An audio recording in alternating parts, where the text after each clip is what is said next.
Livro David Wilkerson exorta a igreja. Capítulo 7. O povo de Deus sofre. Uma querida irmã veio ao microfone para orar em uma reunião de nossa igreja em Times Square. Cheia de temor, ela orou: ó Deus, o teu povo está sofrendo. Senhor, todos os teus filhos estão sofrendo e muito. Ajude-nos, por favor. Por todo o auditório, podia-se se sentir a reação das pessoas como se dissesse: sim, sou eu estou sofrendo intensamente. Durante todo o caminho de volta para casa naquela noite, eu chorava no íntimo. Orei: Senhor, não são apenas as tuas preciosas ovelhas lá na congregação que sofrem. Sou um dos teus pastores e às vezes sofro também. Há hoje uma teologia que circula por aí que chamaria tal maneira de pensar como negativa. Tenho visto pessoas golpeadas e feridas, mordendo os lábios e confessando: não estou sofrendo, sinto-me ótimo. Estavam mentindo, estavam em realidade sofrendo e muito. Nós, cristãos, incluindo os ministros, muitas vezes ocultamos nossas verdadeiras mágoas atrás de uma máscara de sorrisos forçados e confissões falsas. Há uma ideia de que todos os cristãos devam estar sempre sorrindo, sempre felizes, sempre sabendo para onde vão, sempre autorrealizados e satisfeitos. A verdade é que, por detrás do sorriso, dos louvores, das mãos levantadas, podem haver um inferno particular. Você pode sair de uma reunião diretamente para casa, ir para o quarto e regar com lágrimas o seu travesseiro. Foi assim com Davi, um homem segundo o coração de Deus. Estou cansado do meu gemido. Toda noite faço nadar a minha cama no choro e molho o meu leito com lágrimas. Salmo capítulo 6, versículo 6. Este matador de gigante, este poderoso guerreiro de quem cantavam: Davi feriu seus 10 milhares. Este poeta que tanto escreveu a respeito de confiar em Deus e de lançar sobre ele todos os cuidados, este mesmo homem de Deus clamou: tenha misericórdia de mim, Senhor, pois sou fraco. Sara-me, ó Senhor, pois os meus ossos estão em agonia. Salmo capítulo 6, versículo 2. Davi havia pecado gravemente, confessando: as minhas iniquidades já ultrapassam a minha cabeça, como carga pesada são demais para as minhas forças. As minhas chagas cheiram mal e estão purulentas por causa da minha loucura. Estou encurvado e muito abatido, ando lamentando o dia todo. Os meus lombos estão cheios de dores, não há coisa sã na minha carne. Estou fraco e totalmente quebrantado, dou gemidos por causa da angústia do meu coração. Salmos 38, versículo 4 e 8. Davi expressa de maneira exata o que alguns de vocês podem estar passando neste momento, um sentimento de estar sendo esmagado pelo pecado com inesperadas ondas do mar cobrindo sua alma. Você não consegue entender o porquê de estar assoberbado de novo. Você clama: ó Deus, para mim é demais. Já não posso controlar a situação. Está ferido e sabe que internamente já cheira mal em virtude do pecado.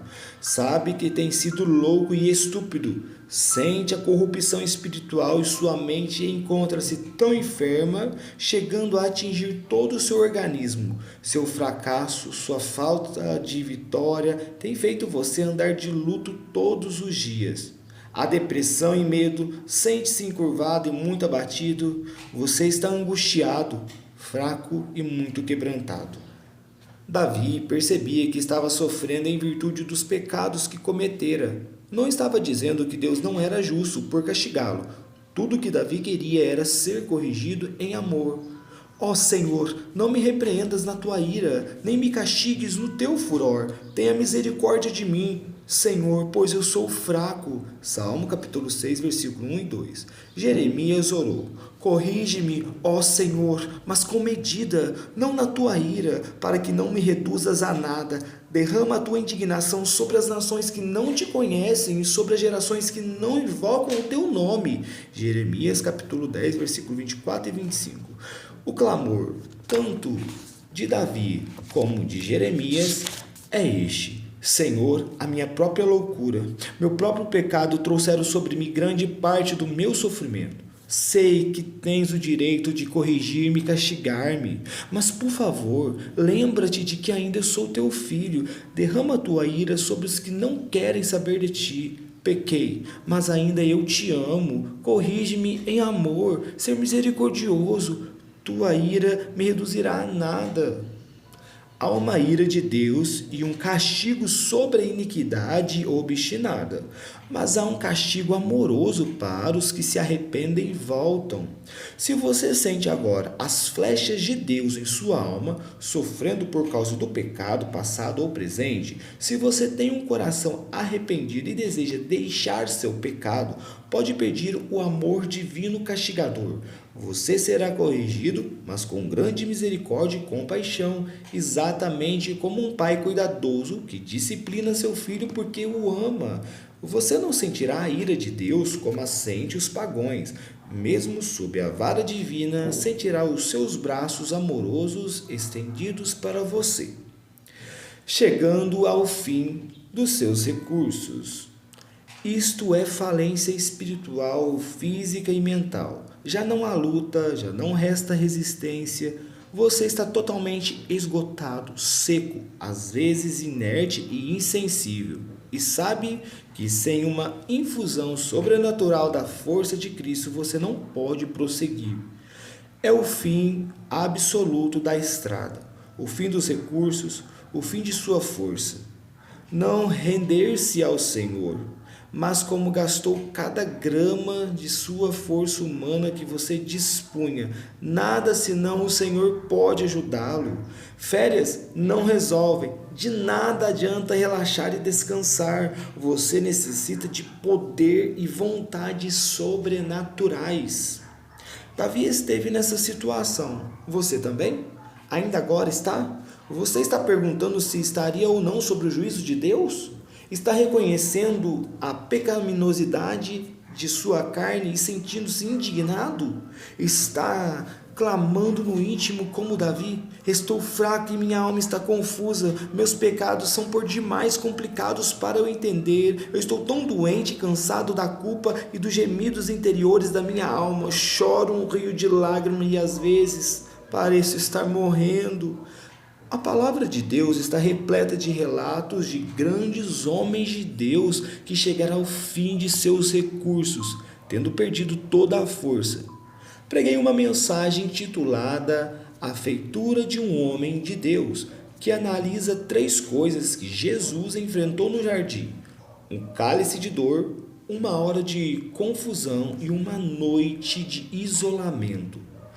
Todos os verdadeiros homens e mulheres de Deus passarão por isto. Um pastor que ouviu a mensagem disse-me: "Isso é melancólico, eu não creio nisso. Esta viagem é toda de vitória, não há tristeza, não há lágrimas, só há alegria." Infelizmente, nesses últimos anos, ele tem tido de suportar tudo que não acreditava. Davi confessou: Eu estou contado com os que descem a cova. Estou como um homem sem forças. Estou atirado entre os mortos. Salmos capítulo 84, versículo 4 e 5. O Salmo 22 é o grito de Jesus na cruz. Deus meu, por que me desamparastes? Por que está tão longe de me salvar, tão longe das palavras do meu gemido? Deus meu, eu clamo de dia, mas tu não me ouves. Como água eu me derramei, o meu coração é como cera, a minha força secou-se como um caco. Mas tu, ó Senhor, não te distancies de mim, ó força minha, apressa-te em me socorrer. Salmos capítulo 22, versículo 1 e 2, 14, 15 e 19. Davi confessou que foi seu pecado que o enfraqueceu e o levou ao fim de seus recursos. A minha vida está gasta de tristeza e os meus anos de suspiros, a minha força decai por causa das minhas iniquidades. Salmos 31, 10. Mas depois ele clama a Deus: não me rejeites quando se for acabando a minha força. Salmo 71, 9. Talvez, amigo, seu presente sofrimento tenha sido auto-infligido. Quantas mulheres sofrem agora por se haverem casado com homens que Deus avisou que não se casassem?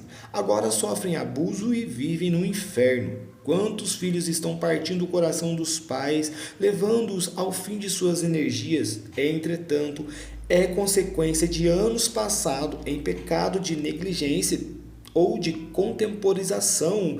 Por isso, muitos se desesperam porque sofrem de AIDS e de outras maléstias consequentes de pecados passados. Mas chegou a hora de sair do que causou o seu problema e passar para o quebrantamento, arrependimento e fé. É hora de receber uma nova infusão da força do Espírito Santo. Você não precisa de um pastor para fazer o diagnóstico. Você sabe que chegou ao fim de suas forças. É hora de ser renovado. Hora de ser revigorado. Hora de ter uma força espiritual transbordando do seu interior. Se o seu coração está triste pelo pecado, mas ama a Deus, você pode estar derrotado, mas Ele não o abandonará. Este mesmo Davi, quando caminhava pela fé e arrependido, disse estas palavras: Tu, ó Senhor, mantens acesa a minha lâmpada. O Senhor, meu Deus, transforma as minhas trevas em luz. Com a tua ajuda, passo pelo meio de um esquadrão. Com meu Deus, eu posso escalar uma muralha. O caminho de Deus é perfeito. A palavra do Senhor é pura. Ele é um escudo para todos os que nele refugiam. Pois quem é Deus senão o Senhor? E quem é o rochedo senão o nosso Deus?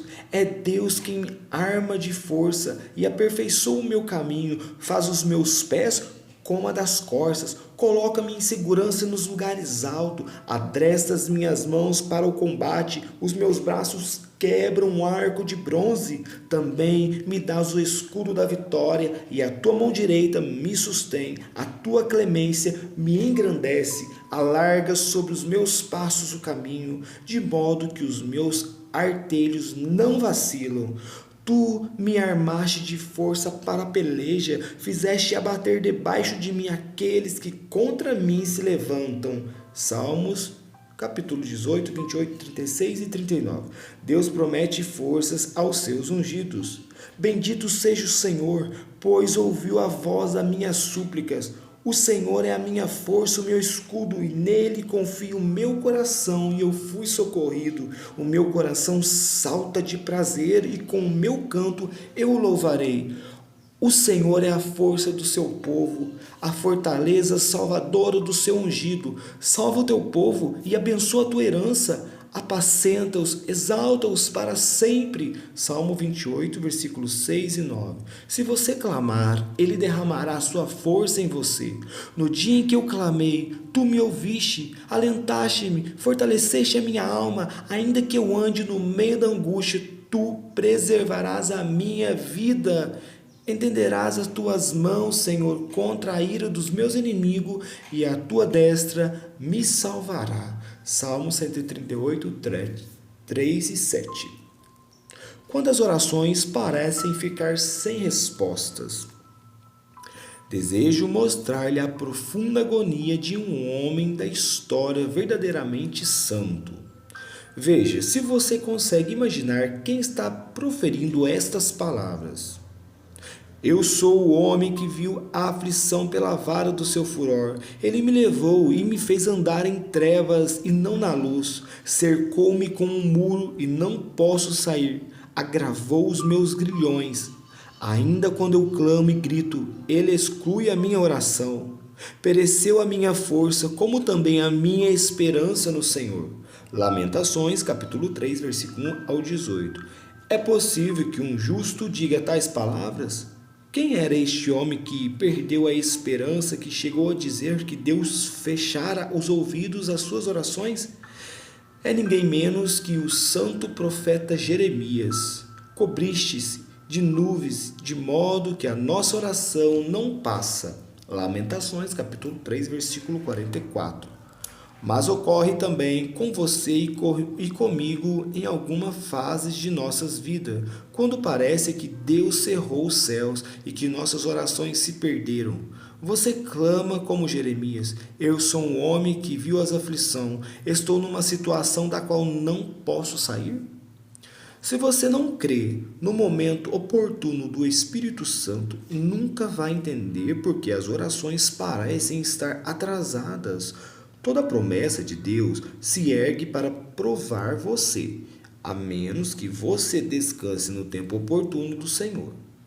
Está escrito a respeito de José, que jazia desamparado na prisão, até que se cumpriu a sua profecia e a palavra do Senhor o justificou. Salmos, capítulo 105, versículo 19.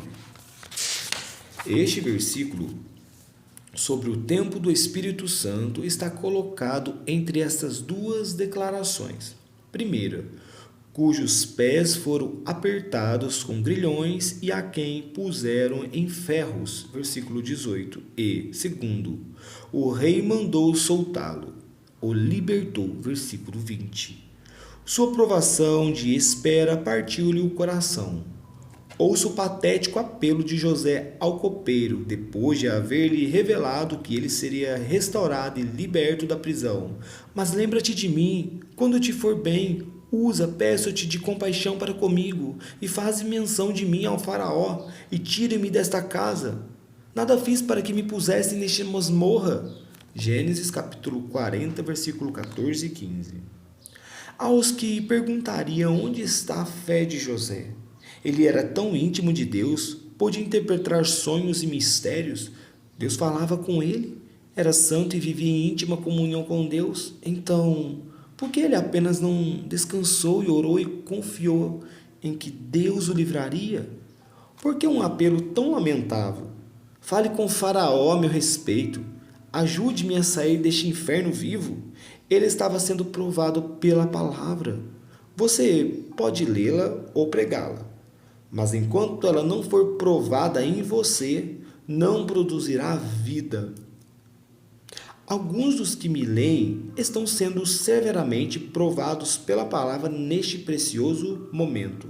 Você tem visto Deus responder a muitas orações, mas neste momento você só se apercebe de uma oração que há muito tempo está sendo feita sem resposta. Seu choro, seus gritos, suas mãos levantadas, sua labuta, tudo parece passar desapercebido, sem evidência de resposta em parte algum. Alguns estão vendo o que parecia ser um milagre simplesmente sair o contrário. Deixe-me dizer-lhe o que vai ser necessário para vencer nestes últimos dias. Devemos firmar-nos em cada promessa, crer nelas e orar com fé, de modo afetivo, fervoroso, sem duvidar, depois esperar e descansar, confiando que o Senhor faça o que é direito em seu tempo e a seu modo. Poucos cristãos hoje esperam com paciência que Deus opere em seu tempo. Quanto mais tempo passa, tanto mais irados alguns se tornam. Outros, afinal, desistem, pensando que Deus não responde. Será que você pode dizer como Abacuque? Contudo, esperarei pacientemente o dia da angústia, que virá contra o povo que nos invade. Ainda que a figueira não floresça, nem haja fruto na vide, ainda que o produto da oliveira falhe, os campos não produzam mantimentos, ainda que as ovelhas sejam exterminadas e nos currais não haja gado, todavia eu me alegrarei no Senhor, exaltarei no Deus da minha salvação. O Senhor é a minha força, torna os meus pés como a das corças e me faz andar sobre os lugares altos. Abacuque, capítulo 3, versículo 16 e 19. Não pense que Jeremias continuou desesperado. Como Davi, ele invocou pensamentos gloriosos de esperança e vitória. Ele lembrou-se de que Deus era cheio de compaixão e de ternas misericórdias. Entretanto, disse-me, recordo, e portanto tenho esperança. As misericórdias do Senhor são a causa de não sermos consumidos, pois as suas misericórdias não têm fim. Novas são a cada manhã, Grande é a tua fidelidade, a minha porção é o Senhor, diz a minha alma, portanto esperarei nele. Bom é o Senhor para os que nele esperam, para a alma que busca. Bom é ter esperança e aguardar em silêncio a salvação do Senhor, pois o Senhor não rejeitará para sempre, embora entristeça alguém, usará de compaixão segundo a grandeza da sua misericórdia, pois não aflige nem entristece de bom grado aos filhos dos homens. Lamentações, capítulo 3, versículo 21, 26, 31 e 32. Davi, no mesmo salmo com que começamos, disse: o Senhor ouviu a voz do meu choro, o Senhor ouviu a minha súplica por misericórdia, o Senhor aceita a minha oração. Salmos capítulo 6, versículo 8 e 9. Ele tem posto numa garrafa cada lágrima, recebido cada clamor, ouvido atentamente cada oração. Você pode descansar na certeza de que, se tiver de passar por uma fornalha ardente de aflição, Ele estará ali com você. Deus tem um propósito para tudo que Ele permite, e para cada provação difícil, Ele concede graça especial. Quando você procede direito e ainda assim as coisas saem erradas. Em toda a palavra de Deus, Davi é um modelo, um exemplo de homem que tem o coração voltado para Deus, um tipo que fazia o que era certo, exceto quanto ao pecado de Betseba e Urias. Pois Davi tinha feito o que era reto aos olhos do Senhor e não se tinha desviado de tudo que lhe ordenara em todos os dias da sua vida, senão no caso de Urias, o Eteu. 1 Reis, capítulo 15, versículo 5. Desde o dia em que Samuel derramou o óleo sobre ele, ungindo o rei de Israel, daquele dia em diante o Espírito do Senhor se apoderou-se de Davi. 1 Samuel capítulo 16, versículo 13. Está escrito: Saul temia Davi, porque o Senhor era com ele. Davi se saía muito bem em todas as suas expedições, porque o Senhor era com ele. Saul percebeu que o Senhor era com Davi. 1 Samuel, capítulo 18, versículo 12, 14 e 28. Assim, que é que Davi conseguiu com toda esta bondade? Dificuldades por todos os lados, mas lembre-se, Deus ainda estava com ele. Falou Saul a Jonatas, seu filho, e a todos os servos para que matassem a Davi. Saul procurou encravá-lo na parede, mas Davi se desviou de diante de Saul, que fincou a lança na parede. Então Davi fugiu e escapou. 1 Samuel capítulo 19, versículo 1 ao 10.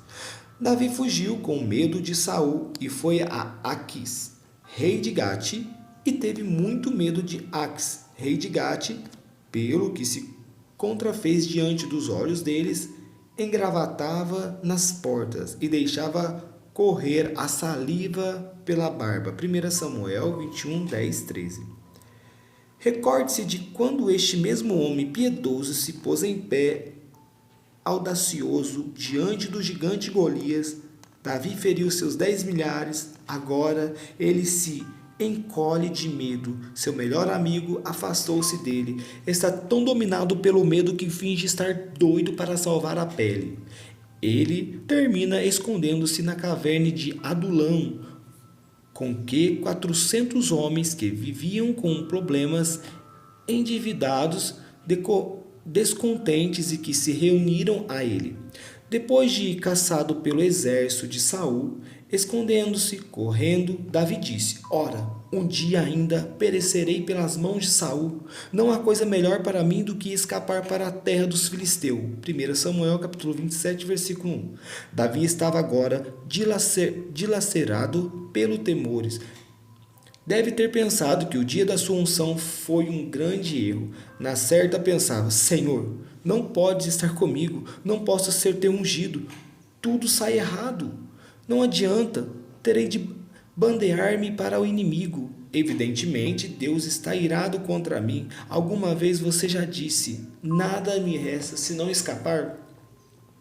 Mas Deus não havia abandonado Davi, nem por um momento, pois sabemos que daquele dia em diante o Espírito do Senhor se apoderou-se de Davi. Assim, se dá com você e comigo. No dia em que o Espírito de Deus nos trouxe a Jesus e nos ungiu, ele veio para ficar, para habitar. Em sua provação, em seu desconforto, ele é seu consolador. As coisas parecem sair erradas, mas para você que confia, Deus traz tudo sob controle. Por que as coisas saíram erradas para Davi? Porque ele estava na escola do Espírito Santo. Deus estava formando o seu caráter e somente a dificuldade pode desabrochá-lo. Não mais houve homens como Saul, indisciplinado, despreparado pela falta de provação. Saul começou bem, mas em breve foi perdendo energia porque nunca foi provado. Deus agora buscava um homem em quem ele pudesse confiar, um homem com quem ele pudesse edificar uma casa duradoura. Nunca houve um momento em que o Espírito Santo não estivesse com Davi. Deus poderia ter enviado anjos, poderia ter proferido a palavra, poderia ter enviado um exército celestial para proteger Davi de todas aquelas provações. Em vez de fazê-lo, permitiu tudo aquilo, de sorte que Davi chegaria à exaustão de si mesmo e se atiraria por completo às mãos do Senhor. Não teríamos hoje nenhum daqueles grandes salmos de confiança e fé se Davi não tivesse sido provado. E se ele não tivesse sido provado, os salmos não passariam de teologia morta. Alguns de vocês estão em Ziclag com Davi ou se dirigem para lá. No capítulo 30 do primeiro livro de Samuel, está registrada a história de como os amalequitas se haviam apoderado do povo de Deus, devastando vidas e propriedades. Davi estava em grande aflição quando seu próprio povo falava em apedrejá-lo, culpando-o pelo desastre. Mas Davi se fortaleceu no Senhor seu Deus. 1 Samuel 30, versículo 6. Quando ele se voltou para o Senhor, versículo 8. Foi-lhe assegurado que tudo quanto estava perdido seria restaurado. No versículo 19, vemos o resultado final. Tudo Davi tornou a trazer. Graças a Deus, Davi teve de voltar sua família, seus bens, mas houve muita coisa mais que lhe foi restaurada. O maior e mais importante de tudo isso foi que ele readquiriu sua confiança em Deus, a certeza de que Deus ainda estava com ele. O poder de sua unção fora renovado juntamente com um novo ódio ao inimigo. Naquele dia, Davi recebeu seu diploma. Ele havia aprendido a inquirir do Senhor, a reanimar-se no Senhor. Daquele dia em diante, ele se tornou cada vez mais forte e prevaleceu.